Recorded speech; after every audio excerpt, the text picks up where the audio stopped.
شفتوا الطبق الجميل ده؟ ده طبق شعبي اسباني اسمه بايلا. عبارة عن رز وخضار ومأكولات بحرية. مش بالضرورة تحطوا كل انواع المأكولات البحرية، لا، تختاروا نوع او نوعين على حسب المتوفر عندكم. بس الجميل فيه كمان ان هو بيتعمل بسرعة وبيتعمل في صينية واحدة بس. تعالوا شوفوا هنعمله ازاي. اول حاجة عملتها سلقت كوباية ونص بسلة وجزر، ركنتهم على جنب، واخدت ميه السليق. طبعا السليق من غير ملح من غير اي حاجه. اخدت ميه السليق واحتفظت بيه. قشرت الجمبري، اخدت اللحم بتاعه، وده عباره عن الراس وبقيه الجسم. هحط عليه ميه الخضار المسلوق، وهحط بس معلقه كمون، معلقه كمون ممسوحه. خلي بالكم علشان الكمون لما بيزيد بيمرر. بس كده، وهرفعهم على نار متوسطة لمدة 10 دقايق. في نفس الوقت هبتدي اشتغل في البايلة بتاعتي. عادة البايلة بيعملوها في قلب طاسة واسعة شوية، سرعة يعني متوسط.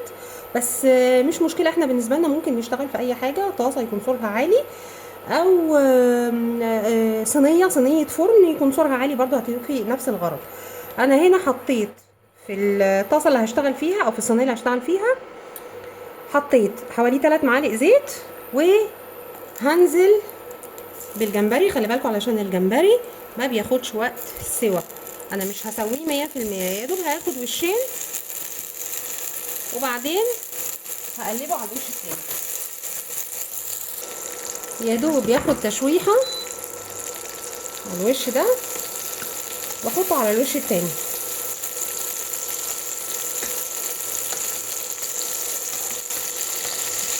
اهو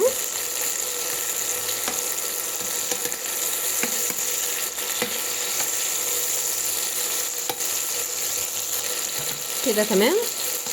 لو عايزين تضيفوا حتت كالامار او حتت صبيط مثلا ممكن تحطوا. هو الاصل بتاعها ان هو بيبقى فيها مأكولات بحرية، يعني كالامار، صبيط، حتت سمك، ضيفوا. بس الموجود، لو مش موجود يبقى خلاص مش مشكلة.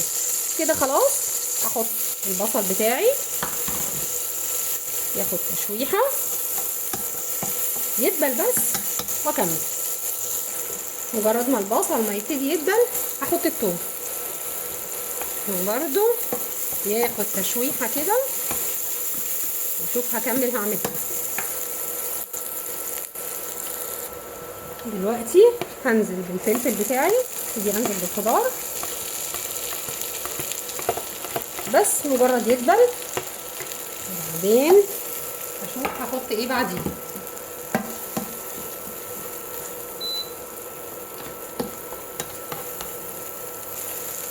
كده تمام. الخضار بتاعي اتكسر شويه، انا مش عايزه اعمله كله ومش عايزه يعني اطريه كله لانه لسه ايه لما الرز يتحط. هحط دلوقتي البسله واخدهم برضو ايه تشويحه. دلوقتي جه وقت الرز، احطه بالراحه وابتدي ايه اخلط كله في بعضه، يعني الرز مع الخضار كده اهو بهدوء. اهو بصوا جمال الالوان. نحط، على فكره احنا ممكن نحط برضو لحم ابيض بيدخل ضمن طبق البايله. لحم ابيض يعني لحم ارنب مثلا، بواقي لحم فراخ، ممكن اجنحه فراخ بتديلها برضو طعم اغنى. طيب انا هنا صفيت ميه الجمبري اللي هو ميه الخضار اللي حطيت عليها الجمبري وعليهم شويه كمون، وهبتدي بقى ايه اشرب الرز بتاعي. ادي معيار الرز بتاعي، بس هسيب حبه علشان انا مجهزه كوبايه طماطم. هي طماطمتين الحقيقه عصرتهم من غير ميه، يعني ضربتهم في الميكسر كده بسرعه من غير ميه عشان يديلهم اللون الاحمر. واحطهم كده معيار الميه اهو، عادي شويه، واقلب كده اهو.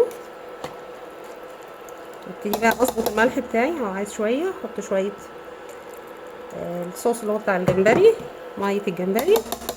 وبعدين ابتدي احط عليه التوابل بتاعتي. حطيت معلقه كركم، الكركم ده ممتاز، مضاد للالتهابات، خطير يعني، يا ريت تستخدموه في المطبخ على طول باستمرار. واقلب كده اهو.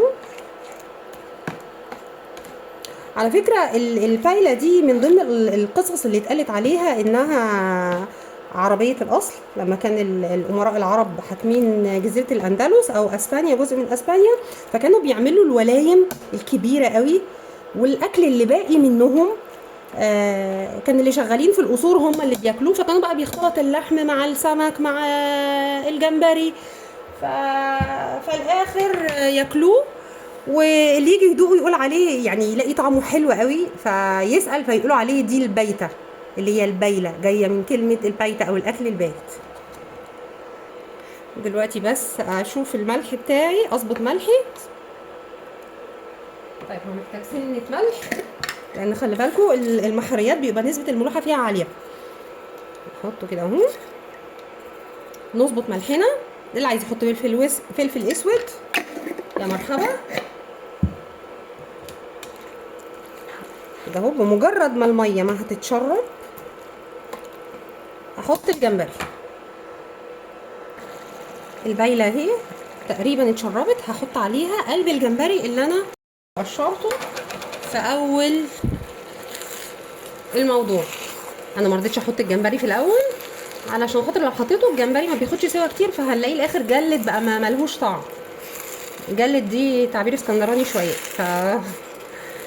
احنا في اسكندريه بنتقن التعامل مع الاسماك، عارفين طبيعه الاسماك ايه، بتاخد قد ايه، يعني ما شاء الله عليهم، يعني مدينه.